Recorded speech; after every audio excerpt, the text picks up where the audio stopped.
Pacific, 1944. Beneath a sky darkened by smoke and shrapnel, a destroyer burned from the inside out.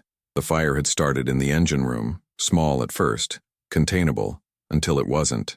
Then came the order no sailor wanted to hear. Set Zebra. Close every hatch, seal every bulkhead, lock the ship tight, even if men were still inside. Before we continue, subscribe and turn on the bell. Here we tell real untold stories of World War II, stories of fire, protocol, and the impossible choices made in steel corridors filling with smoke. Set Zebra was not a weapon. It was a checklist, a cold, methodical sequence designed to save ships by dividing them into airtight tombs. When fire broke out below decks, every second mattered. Oxygen fed the flames.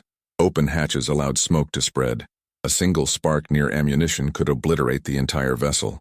So the Navy drilled its men on one unforgiving principle: seal the ship, starve the fire, survive the night, even if it meant leaving shipmates behind.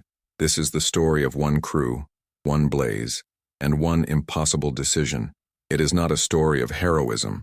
It is a story of discipline, suffocation, and the fragile line between saving a ship and condemning the men inside it. The fire would test everything they had been trained to do. The protocol would demand everything they had been trained to ignore. And when the smoke cleared, the question would remain: did they save the ship, or did the ship save itself? Chapter 1. The First Spark. The fire began with a sound no louder than a cough, a hiss of steam, a flutter of flame licking through insulation in the aft engine room. It was 0320 hours. Most of the crew slept in hammocks strung below decks, swaying gently with the ship's rhythm. The engine room watch, 3 men rotating between gauges, valves, and oil pressure readings, noticed the smell first: burnt rubber, hot metal, then the smoke. One of them, a machinist's mate barely old enough to vote, grabbed the nearest fire extinguisher and aimed it at the base of the flames. The foam hissed. The fire shrank. For a moment, it seemed containable. Then the insulation above them ignited. A curtain of orange spread across the bulkhead, feeding on grease, paint, and decades of accumulated oil residue. The machinist's mate shouted into the voice tube. His words were clipped, mechanical, trained. Fire in engine room 2. Repeat. Fire in engine room 2. Topside, the officer of the deck heard the call and reached for the alarm. The ship's bell clanged 3 times, paused, then clanged again. General quarters. All hands. Battle stations. Men rolled out of hammocks, pulled on trousers, grabbed helmets. They had drilled for this 100 times. Fire at sea was worse than enemy contact. There was no retreat, no evasion, no horizon to run toward. You fought the fire, or you abandoned ship. There was no third option. The damage control officer, a lieutenant with graying hair and a clipboard that never left his hand, arrived at the engine room hatch within 90 seconds. He could see the glow through the porthole. Smoke poured through the ventilation ducts. He placed his palm against the steel door. It was warm, not yet hot. That meant the fire hadn't reached the fuel lines. Not yet. He turned to the sailor beside him. Get the hose teams down here, full pressure, and tell engineering to start pumping seawater into the bilge. We flood that compartment if we have to. The sailor nodded and ran. The lieutenant stayed, staring through the porthole at the men inside. He could see them moving, shadows against the flames, silhouettes struggling with extinguishers and wet blankets. They were doing everything right, but the fire was faster. Then came the call he had been dreading. A voice crackled over the intercom, distorted by static and smoke. Sir, we've got flames near the fuel transfer station. If it reaches the lines— He didn't let the sailor finish. Set condition Zebra. Now. The words hung in the air. The sailor hesitated. Sir, there are still men— I know. The lieutenant's voice was flat. Set Zebra. The sailor ran. The lieutenant stayed at the hatch, watching the flames crawl closer to the fuel lines. He knew what the protocol demanded. He knew what it would cost. And he knew that hesitation could kill them all. Somewhere below, the machinist's mate heard the alarm change. 3 short blasts. Zebra. He looked at the hatch behind him. It was still open. He could run, but the fire was between him and the exit, and the fuel lines were 10 feet away. He grabbed another extinguisher. The foam hissed. The flames grew. Chapter 2. The Protocol Set. Zebra was not a suggestion. It was doctrine, written in blood, refined through disaster, drilled into every sailor from the first day of training. The concept was brutally simple. Divide the ship into watertight sections, seal every hatch, cut off ventilation, and starve the fire of oxygen. If a compartment burned, let it burn. If men were trapped, They would have to find another way out. The ship came first. The damage control officer had memorized the checklist years ago. It was printed on laminated cards hung beside every hatch, every bulkhead, every ventilation control panel. Close all hatches, secure all fittings, isolate all compartments, shut down ventilation fans, pressurize the unaffected spaces to prevent smoke infiltration. The process took less than 3 minutes if executed correctly. 3 minutes to transform a floating vessel into a series of sealed coffins. The lieutenant moved through the passageways, checking each station. Sailors turned heavy wheel locks, sealing hatches with dull metallic clangs that echoed through the steel corridors. The sound was final, irreversible. Every closed hatch meant another section isolated, another group of men cut off from escape routes, but it also meant another section protected from the fire's spread. He reached the main damage control station, a cramped room filled with diagrams, pressure gauges, and communication panels. The chief petty officer stood at the center, marking compartments on a schematic of the ship. Red X marks indicated sealed sections. Blue circles showed areas still being evacuated. The aft engine room was red. So were the fuel transfer station and the adjacent storage hold. Status, the lieutenant said. Zebra set on decks 3 through 5, aft section. Forward compartment still being cleared. We've got 6 men unaccounted for. 3 in engine room 2, 2 in the fuel transfer station, 1 in auxiliary machinery. The lieutenant studied the diagram. The engine room was the center of the fire. The fuel station was next to it. If the flames reached the transfer pumps, the explosion would rip through 3 decks. He pointed to the auxiliary machinery space. That compartment, it's isolated from the fire. Yes, sir, but the ventilation ducts run through the burn zone. Smoke's getting in. Then seal it, full Zebra. The chief hesitated. Sir, there's a man in there. He's on sound-powered phones. He can still communicate. Then tell him to find the emergency escape trunk and get topside. He's got 2 minutes. The chief picked up the handset. His voice was steady, professional. Auxiliary machinery, this is damage control. You are ordered to evacuate via escape trunk 4. Acknowledge. A voice crackled back, distorted by static. Acknowledged. Trunk 4 is... The line went dead. The chief looked at the lieutenant. Lost contact. The lieutenant stared at the diagram. The auxiliary machinery space was turning red on the schematic. Smoke was filling it. In another minute it would be uninhabitable. He reached for the intercom. Seal auxiliary machinery. Zebra condition. The chief nodded and turned a valve. Somewhere below, a hatch clanged shut. Now tell us in the comments where you're watching from, and if you've ever heard stories of fire at sea. Your voice keeps these forgotten moments of naval warfare alive. Chapter 3. The men inside. Inside engine room 2, the machinist's mate could no longer see the hatch. Smoke filled the compartment, thick and black, clinging to every surface. His eyes burned. His lungs burned. The extinguisher in his hands was empty. He dropped it and stumbled toward where he thought the exit should be. His hand found steel. A bulkhead. Wrong direction. He turned, disoriented. The heat was unbearable now. Not the clean heat of a furnace, but the suffocating, greasy heat of burning oil and melting insulation. The flames had climbed the walls, spreading across the ceiling. Somewhere above he heard the clang of a hatch being sealed. He understood what it meant. Zebra. The ship was locking itself down. He was on the wrong side. His training told him to stay low, find breathable air near the deck. He dropped to his knees, crawling through the smoke. His hand touched something soft. A body. He grabbed the man's collar and dragged him forward. The man didn't move, didn't respond. The machinist's mate kept pulling. He found a vertical ladder, an escape trunk leading up to the next deck. He grabbed the rungs and climbed, dragging the unconscious sailor with him. His arms screamed. His lungs screamed. He climbed. At the top, he found a hatch. It was closed. He pounded on it with his fist. 3 times. Then again. No response. The hatch was sealed from the outside. Zebra. He was trapped. He slid down the ladder, pulling the unconscious sailor with him. The smoke was thicker now. The flames were closer. He had maybe 2 minutes of air left. Maybe less. He tried to think. There had to be another way out. Emergency hatches. Ventilation shafts. Something. Then he remembered. The bilge access. A narrow crawl space running beneath the engine room, connecting to the forward hold. It was barely wide enough for a man to squeeze through, but it was a way out. He dragged the unconscious sailor toward the access panel. His fingers found the latch. It was hot. He wrapped his shirt around his hand and twisted. The panel swung open. Inside was darkness and the smell of stagnant water. He pushed the sailor through first, then followed. pulling the panel shut behind him. The crawl space was tight. The water was knee-deep. The air was foul but breathable.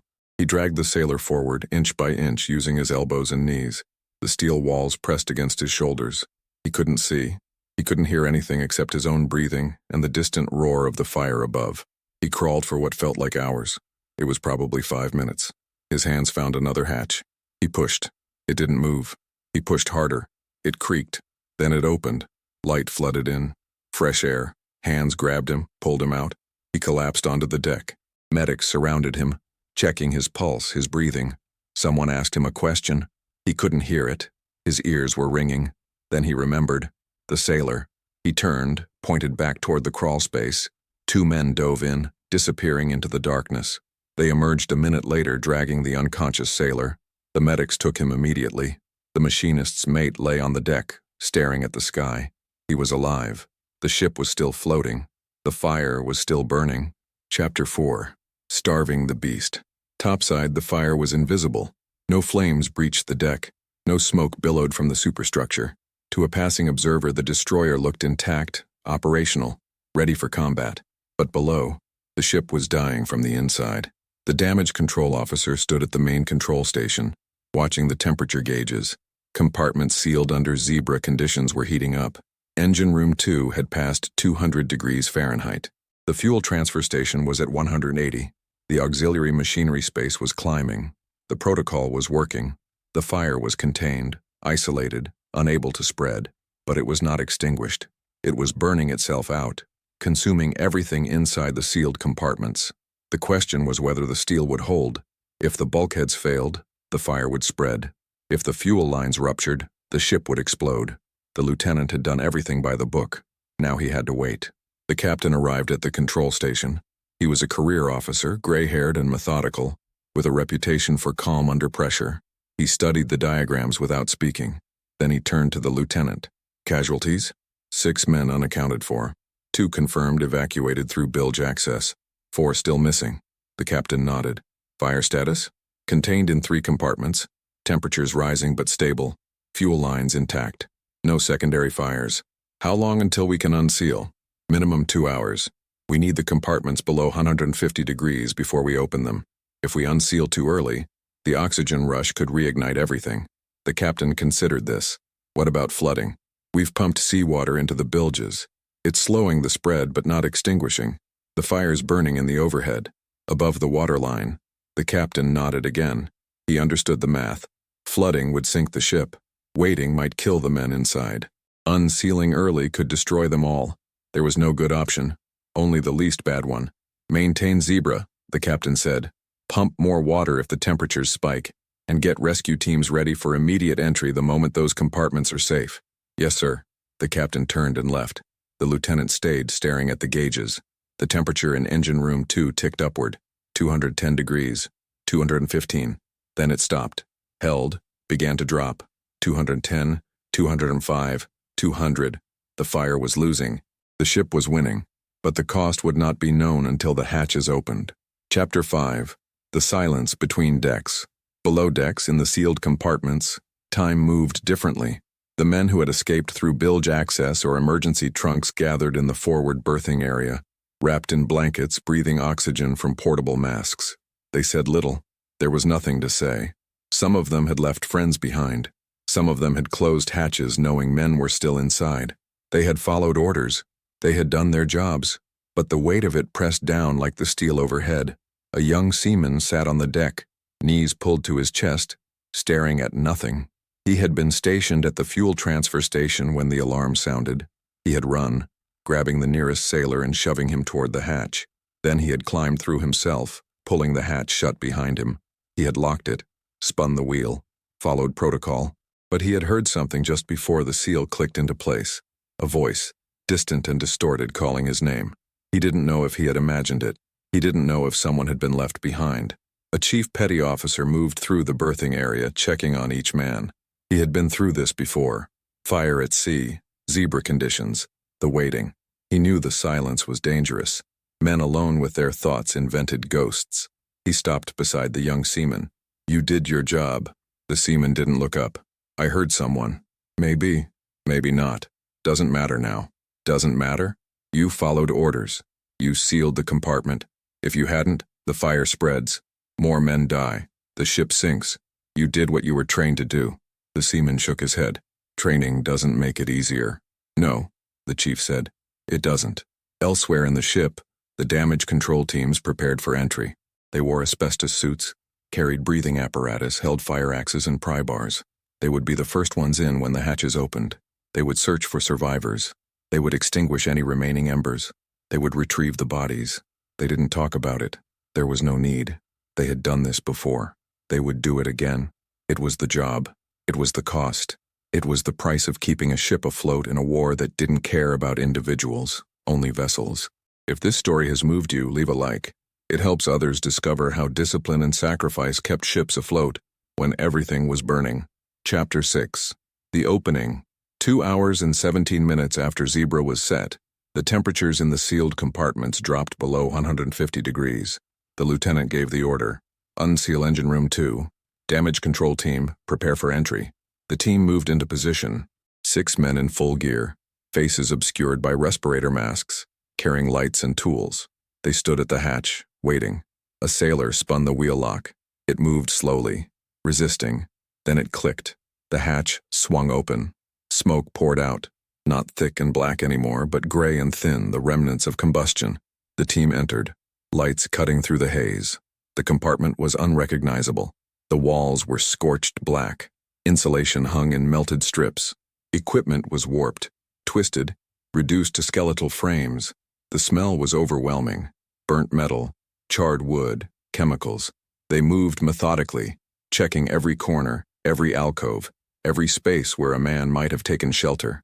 They found the first body near the fuel transfer pumps. He was curled against a bulkhead, arms wrapped around his head, dead from smoke inhalation before the flames reached him.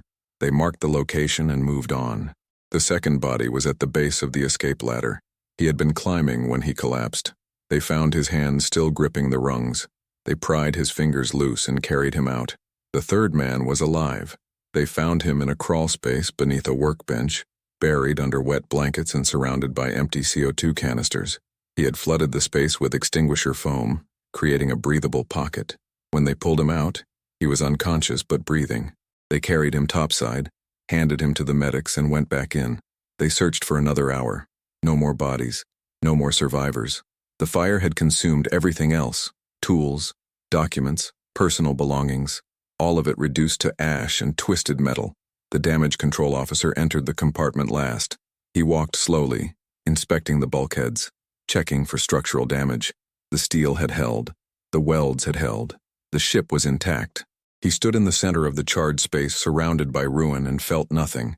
Relief would come later. Guilt would come later. Right now, there was only the job. He climbed back topside and reported to the captain. Engine room 2 is clear. 2 confirmed dead. 1 survivor. Compartment is stable. We can begin repairs. The captain nodded. And the fuel transfer station? Still sealed. Temperatures are dropping. We'll open it in another hour. Good. Get the survivor to sickbay. And prepare casualty reports for the families. Yes, sir. The lieutenant turned and walked away. Behind him, the ship's bell rang once. 0600 hours. Dawn was breaking over the Pacific. The fire was out. The ship was saved. The war continued. Chapter 7. The fuel transfer station. The fuel transfer station was smaller than the engine room. More cramped, more dangerous. It was where raw fuel moved from storage tanks to the engines, passing through pumps, filters, and pressure valves. A single rupture in the wrong place could flood the compartment with flammable liquid. A single spark could turn it into an inferno. When the damage control team opened the hatch, they expected the worst. But the compartment was cold. The fire had never reached it. The flames had been stopped one bulkhead away, choked by the sealed hatches and the lack of oxygen. The protocol had worked, but 2 men had been inside when Zebra was set. The team found them near the aft hatch. They had tried to escape through the ventilation ducts. One of them had made it halfway through before the smoke overwhelmed him. The other had collapsed at the base of the access panel, his hand still reaching for the latch. The team carried them out in silence. There was no ceremony, no prayers, just the mechanical process of retrieval and documentation. The bodies were wrapped in canvas and taken to the ship's morgue, a refrigerated hold below decks. They would remain there until the ship reached port. The lieutenant stood at the hatch watching the team work. He had given the order to seal the compartment. He had known men were inside. He had done it anyway. That was command. That was war. That was the cost of keeping a ship afloat. He turned away and climbed back to the control station. The captain was there, reviewing damage reports.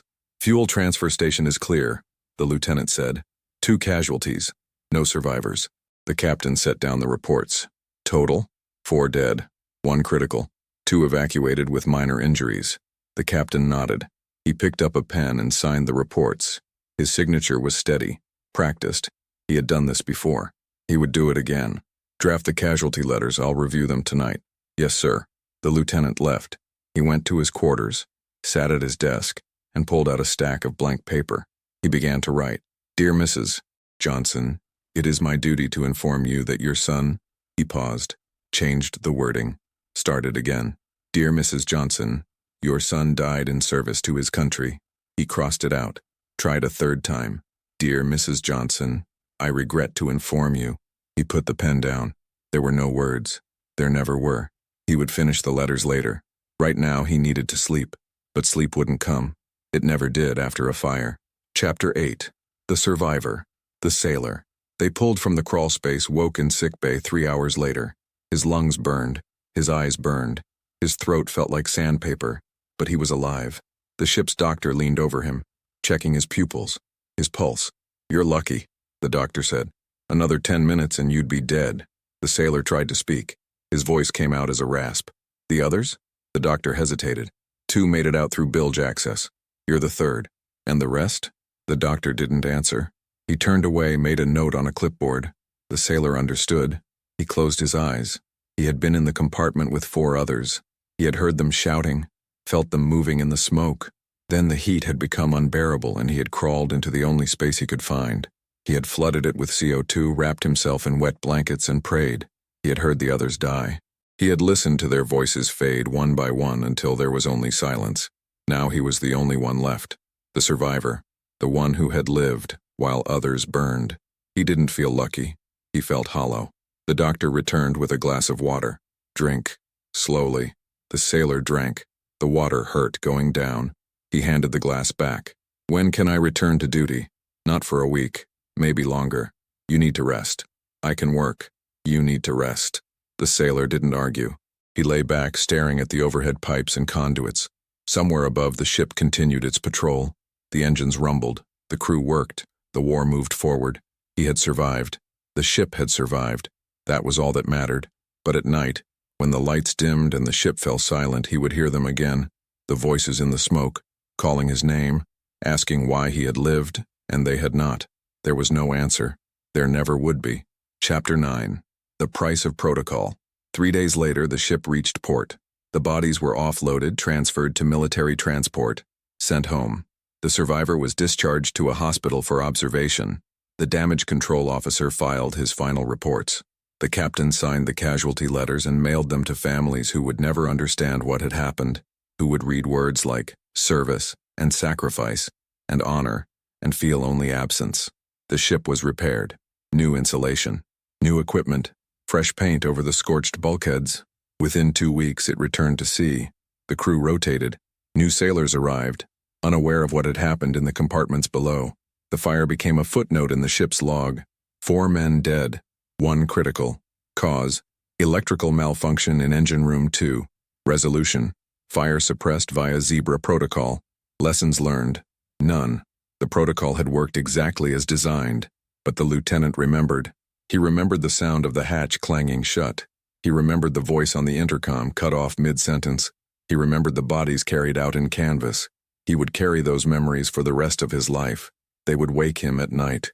They would haunt him in quiet moments, but they would not stop him from giving the same order again if the situation demanded it, because that was the job.